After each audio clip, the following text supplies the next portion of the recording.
Capítulo 12. De lo que contó un cabrero a los que estaban con Don Quijote. Estando en esto, llegó otro mozo de los que les traían de la aldea el bastimento y dijo: ¿Sabéis lo que pasa en el lugar, compañeros? ¿Cómo lo podemos saber?, respondió uno de ellos. Pues sabed, prosiguió el mozo, que murió esta mañana aquel famoso pastor estudiante llamado Grisóstomo,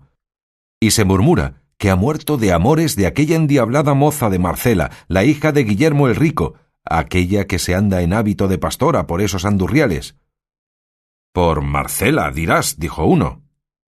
Por esa digo, respondió el cabrero, y es lo bueno que mandó en su testamento que le enterrasen en el campo como si fuera moro, y que sea al pie de la peña donde está la fuente del Alcornoque, porque según es fama y él dicen que lo dijo, aquel lugar es donde él la vio la vez primera. Y también mandó otras cosas tales que los abades del pueblo dicen que no se han de cumplir, ni es bien que se cumplan, porque parecen de gentiles. A todo lo cual responde aquel gran su amigo Ambrosio, el estudiante, que también se vistió de pastor con él, que se ha de cumplir todo sin faltar nada, y como lo dejó mandado Grisóstomo, y sobre esto anda el pueblo alborotado. Mas a lo que se dice, en fin se hará lo que Ambrosio y todos los pastores sus amigos quieren, y mañana le vienen a enterrar con gran pompa a donde tengo dicho. Y tengo para mí que ha de ser cosa muy de ver, a lo menos yo no dejaré de ir a verla, si supiese no volver mañana al lugar. Todos haremos lo mismo, respondieron los cabreros, y echaremos suertes a quién ha de quedar a guardar las cabras de todos. Bien dices, Pedro, dijo uno, aunque no será menester usar de esa diligencia, que yo me quedaré por todos. Y no lo atribuyas a virtud y a poca curiosidad mía, sino a que no me dejan dar el garrancho que el otro día me pasó este pie. Con todo eso te lo agradecemos, respondió Pedro. Y Don Quijote rogó a Pedro le dijese qué muerto era aquel y qué pastora aquella, a lo cual Pedro respondió que lo que sabía era que el muerto era un hijodalgo rico, vecino de un lugar que estaba en aquellas sierras, el cual había sido estudiante muchos años en Salamanca, al cabo de los cuales había vuelto a su lugar con opinión de muy sabio y muy leído. Principalmente decían que sabía la ciencia de las estrellas y de lo que pasan allá en el cielo el sol y la luna, porque puntualmente nos decía el cris del sol y de la luna. Eclipse se llama, amigo, que no cris, el escurecerse esos dos luminares mayores, dijo Don Quijote. Mas Pedro, no reparando en niñerías, prosiguió su cuento diciendo: asimismo, adivinaba cuándo había de ser el año abundante o estil. Estéril, queréis decir, amigo, dijo Don Quijote. Estéril o estil, respondió Pedro, que todo se sale allá. Y digo que con esto que se decía, se hicieron su padre y sus amigos, que le daban crédito, muy ricos, porque hacían lo que él les aconsejaba, diciéndoles: sembrad este año cebada, no trigo. En este podéis sembrar garbanzos y no cebada. El que viene será de guilla de aceite. Los 3 siguientes no se cogerá gota. Esa ciencia se llama astrología, dijo Don Quijote. No sé yo cómo se llama, replicó Pedro,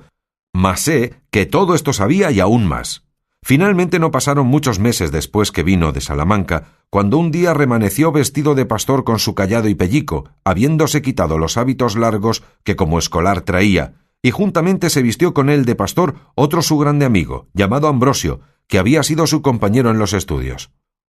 Olvidábaseme de decir como Grisóstomo, el difunto, fue grande hombre de componer coplas, tanto que él hacía los villancicos para la noche del nacimiento del Señor y los autos para el día de Dios, que los representaban los mozos de nuestro pueblo, y todos decían que eran por el cabo. Cuando los del lugar vieron tan de improviso vestidos de pastores a los 2 escolares, quedaron admirados y no podían adivinar la causa que les había movido a hacer aquella tan extraña mudanza. Ya en este tiempo era muerto el padre de nuestro Grisóstomo, y él quedó heredado en mucha cantidad de hacienda, así en muebles como en raíces, y en no pequeña cantidad de ganado, mayor y menor, y en gran cantidad de dineros, de todo lo cual quedó el mozo señor desoluto, y en verdad que todo lo merecía, que era muy buen compañero y caritativo y amigo de los buenos, y tenía una cara como una bendición. Después se vino a entender que el haberse mudado de traje no había sido por otra cosa que por andarse por estos despoblados en pos de aquella pastora Marcela, que nuestro zagal nombró denantes, de la cual se había enamorado el pobre difunto de Grisóstomo. Y quiero os decir ahora, porque es bien que lo sepáis, quién es esta rapaza. Quizá, y aun sin quizá, no habréis oído semejante cosa en todos los días de vuestra vida, aunque viváis más años que sarna. Decid sarra, replicó don Quijote, no pudiendo sufrir el trocar de los vocablos del cabrero. Harto vive la sarna, respondió Pedro, y si es, señor, que me habéis de andar zahiriendo a cada paso los vocablos, no acabaremos en un año. Perdonad, amigo, dijo don Quijote, que por haber tanta diferencia de sarna a sarra os lo dije, pero vos respondisteis muy bien, porque vive más sarna que sarra, y proseguid vuestra historia, que no os replicaré más en nada. Digo, pues, señor mío de mi alma, dijo el cabrero, que en nuestra aldea hubo un labrador aún más rico que el padre de Grisóstomo, el cual se llamaba Guillermo, y al cual dio Dios, amén de las muchas y grandes riquezas, una hija de cuyo parto murió su madre, que fue la más honrada mujer que hubo en todos estos contornos. No parece sino que ahora la veo con aquella cara que del un cabo tenía el sol, y del otro la luna, y sobre todo hacendosa y amiga de los pobres, por lo que creo que debe de estar su ánima a la hora de ahora gozando de Dios en el otro mundo. De pesar de la muerte de tan buena mujer, murió su marido Guillermo, dejando a su hija, Marcela, muchacha y rica, en poder de un tío suyo sacerdote y beneficiado en nuestro lugar. Creció la niña con tanta belleza que nos hacía acordar de la de su madre, que la tuvo muy grande, y con todo esto se juzgaba que le había de pasar la de la hija. Y así fue, que cuando llegó a edad de 14 a 15 años, nadie la miraba que no bendecía a Dios, que tan hermosa la había criado, y los más quedaban enamorados y perdidos por ella. Guardábala su tío con mucho recato y con mucho encerramiento, pero con todo esto, la fama de su mucha hermosura se extendió de manera que así por ella, como por sus muchas riquezas, no solamente de los de nuestro pueblo, sino de los de muchas leguas a la redonda y de los mejores de ellos, era rogado, solicitado e importunado su tío se la diese por mujer. Mas él, que a las derechas es buen cristiano, aunque quisiera casarla luego, así como la había de edad, no quiso hacerlo sin su consentimiento, sin tener ojo a la ganancia y granjería que le ofrecía el tener la hacienda de la moza dilatando su casamiento.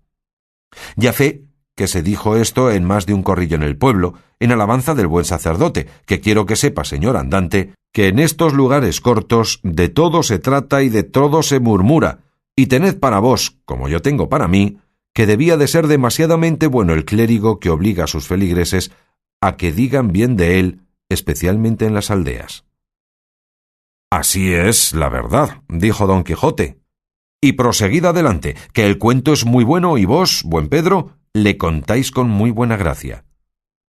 La del señor no me falte, que es la que hace al caso. Y en lo demás sabréis que, aunque el tío proponía a la sobrina y le decía las calidades de cada uno en particular, de los muchos que por mujer la pedían, rogándole que se casase y escogiese a su gusto, jamás ella respondió otra cosa, sino que por entonces no quería casarse, y que por ser tan muchacha no se sentía hábil para poder llevar la carga del matrimonio. Con estas que daba al parecer justas excusas, dejaba el tío de importunarla y esperaba a que entrase algo más en edad y ella supiese escoger compañía a su gusto, porque decía él, y decía muy bien, que no habían de dar los padres a sus hijos estado contra su voluntad. Pero hételo aquí, cuando no me cato, que remanece un día la melindrosa Marcela hecha pastora, y sin ser parte su tío ni todos los del pueblo que se lo desaconsejaban, dio en irse al campo con las demás zagalas del lugar, y dio en guardar su mismo ganado. Y así como ella salió en público y su hermosura se vio al descubierto, no os sabré buenamente decir cuántos ricos mancebos, hidalgos y labradores han tomado el traje de Grisóstomo y la andan requebrando por esos campos. Uno de los cuales, como ya está dicho, fue nuestro difunto, del cual decían que la dejaba de querer y la adoraba. Y no se piense que porque Marcela se puso en aquella libertad y vida tan suelta y de tan poco o de ningún recogimiento, que por eso ha dado indicio ni por semejas que venga en menoscabo de su honestidad y recato. Antes es tanta y tal la vigilancia con que mira por su honra, que de cuantos la sirven y solicitan, ninguno se ha alabado, ni con verdad se podrá alabar, que le haya dado alguna pequeña esperanza de alcanzar su deseo. que puesto que no huye ni se esquiva de la compañía y conversación de los pastores, y los trata cortés y amigablemente, en llegando a descubrirle su intención, cualquiera de ellos, aunque sea tan justa y santa como la del matrimonio, los arroja de sí como con un trabuco. Y con esta manera de condición hace más daño en esta tierra que si por ella entrara la pestilencia, porque su afabilidad y hermosura atrae los corazones de los que la tratan a servirla y amarla, pero su desdén y desengaño los conduce a términos de desesperarse, y así no saben qué decirle, sino llamarla a voces cruel y desagradecida, con otros títulos a éste semejantes, que bien la calidad de su condición manifiestan. Y si aquí estuviésedes, Señor, algún día veríades resonar estas sierras y estos valles con los lamentos de los desengañados que la siguen. No está muy lejos de aquí un sitio donde hay casi 2 docenas de altas hayas, y no hay ninguna que en su lisa corteza no tenga grabado y escrito el nombre de Marcela, y encima de alguna una corona grabada en el mismo árbol, como si más claramente dijera su amante que Marcela la lleva y la merece de toda la hermosura humana. Aquí suspira un pastor, allí se queja otro, acullá se oyen amorosas canciones, acá desesperadas endechas. ¿Cuál hay que pasa todas las horas de la noche sentado al pie de alguna encina o peñasco, y allí sin plegar los llorosos ojos, embebecido y transportado en sus pensamientos, le halló el sol a la mañana? ¿Y cuál hay que sin dar vado ni tregua a sus suspiros, en mitad del ardor de la más enfadosa siesta del verano, tendido sobre la ardiente arena, envía sus quejas al piadoso cielo? Y de este y de aquel y de aquellos y de estos, libre y desenfadadamente triunfa la hermosa Marcela, y todos los que la conocemos estamos esperando en qué ha de parar su altivez y quién ha de ser el dichoso que ha de venir a domeñar la condición tan terrible y gozar de hermosura tan extremada. Por ser todo lo que he contado tan averiguada verdad,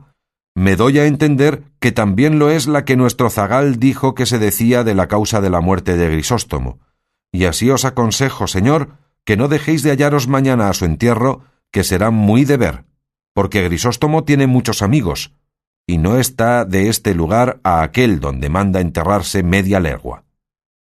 En cuidado me lo tengo, dijo don Quijote, y agradezcoos el gusto que me habéis dado con la narración de tan sabroso cuento. Oh, replicó el cabrero, aún no sé yo la mitad de los casos sucedidos a los amantes de Marcela, mas podría ser que mañana topásemos en el camino algún pastor que nos los dijese, y por ahora bien será que os vais a dormir debajo de techado, porque el sereno os podría dañar la herida, puesto que esta es la medicina que se os ha puesto, que no hay que temer de contrario accidente.